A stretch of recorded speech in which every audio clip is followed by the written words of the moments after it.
Insults या डिसरिगार्ड्स हो तो उस वक्त जरा स्थिर रहना, तो आप आगे बढ़ पाएंगे। You are not checked by your performances, you are checked by how you handled failures. Fortune 500 के बारे में तो आपने सबने सुना है ना, फॉर्च्यून 500 कंपनीज, उसमें से कहीं सीईओस को मैं मिला हूं, नेशनल इंटरनेशनल सेमिनार्स में हम मंच पे साथ में रहे हैं।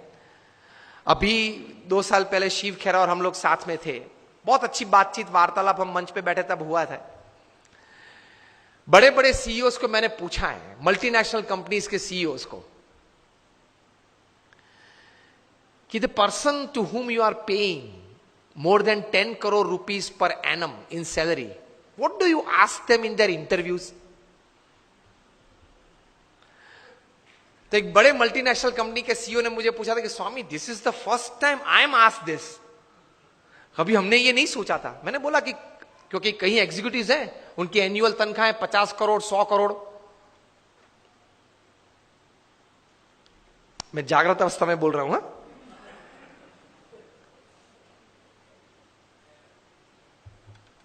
ये बहुत बड़ी सॉफ्टवेयर बनाने वाली कंपनी है,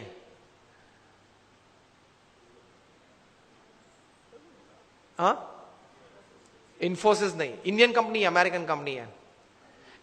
एलिसन उनका सीईओ है, एलिसन। ऑरेकल कंपनी है, आप नेट पे जाके ऑरेकल खोलना, एलिसन नाम डालना और उनकी तनख्वाह आप देखना। पिछले 5 साल की उनकी एवरेज तनख्वाह है $400 million per year. Silence. $400 million, $1 million मतलब 65 करोड़ गिन लो, चलो राउंड फिगर 70 करोड़ गिन लो।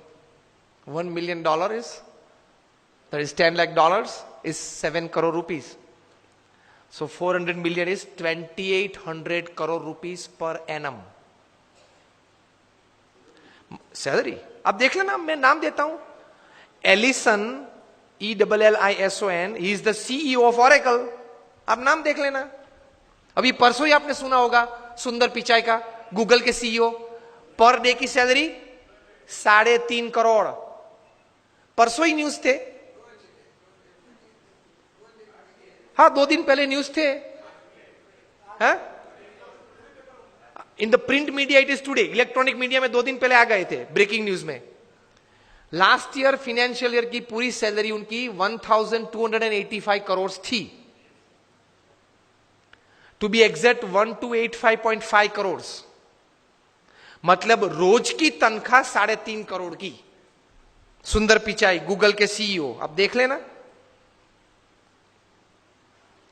मैंने इनको पूछा, इनकी एमएनसी की टर्नओवर थी 2.5 लाख करोड़ की। हम दिल्ली में एक फंक्शन में साथ में थे, मंच पे बैठे थे। मैंने उनको पूछा कि दोज एग्जीक्यूटिव्स हुम यू पे मोर देन 10 करोड़ और 25 करोड़, उनको इंटरव्यू में आप पूछते क्या हो?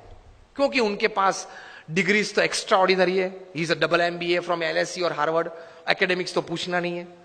इतनी बड़ी तनख्वाह देते हो तो वो 10-15 साल का अनुभव तो है उसको। 10-15 साल में उसने 50,000 करोड़ 1 लाख करोड़ मैनेज किए हैं, हर साल टर्नओवर किया है। ऐसी कंपनीज में ही बड़ी बड़ी पोजीशंस में वे रहे हैं। तो उनको नेटवर्किंग में पूछना नहीं है, एडमिनिस्ट्रेशन में पूछना नहीं है, HR में पूछना नहीं है, मैनेजमेंट में पूछना नहीं है, ग्रोथ के बारे में आपकी क्या सोच है वो पूछना नहीं है। आप पूछते क्या हो उनको इंटरव्यू में?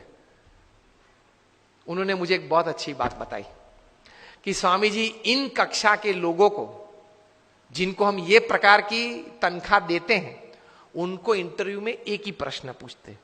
I was like very surprised. मैंने बोला एक ही प्रश्न पूछते हो? कहा। और उनका उत्तर वे 20-25 मिनट तक देते हैं, तभी उत्तर पूरा बनता है। That was more surprising. I said what do you ask? He said हम एक ही प्रश्न पूछते और ये पूछते हैं, describe a big failure in your life and how did you handle it? प्रश्न क्या पूछते हैं इन कक्षा के लोगों को? Describe a big failure in your life. आपके परफॉर्मेंस के बारे में हमें कुछ पूछना नहीं है कि मैं पहली कंपनी में था, वहां 200% सेल बढ़ा दिया, दूसरी कंपनी में था, वहां 500% ग्रोथ कर दिया। वो हमें नहीं सुनना है। वो था आप लोग सब जो यहां बैठे हो, जो इंटरव्यू वाले देने आए हो, जिनको हम ये तनख्वाह देने वाले, सबके पास ऐसी ऐसी परफॉर्मेंस स्टोरीज है। ये कॉमन है, ये हमको नहीं पूछना है। पूछना क्या है? Describe a big failure of your life and how did you handle it. Simple. Performance से